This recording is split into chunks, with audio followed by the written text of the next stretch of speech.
How to browse anime and shows on Bilibili. First of all, open the app on your device. Once the app is open, tap on the home icon at the bottom left corner to access the main feed.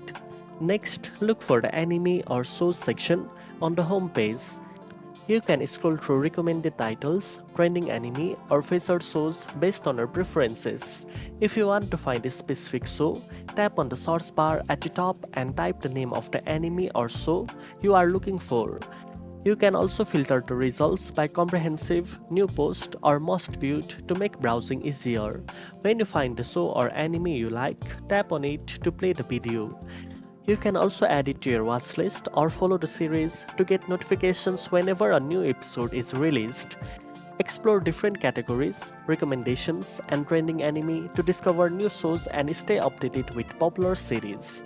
Now you know how to browse anime and shows on Bilibili.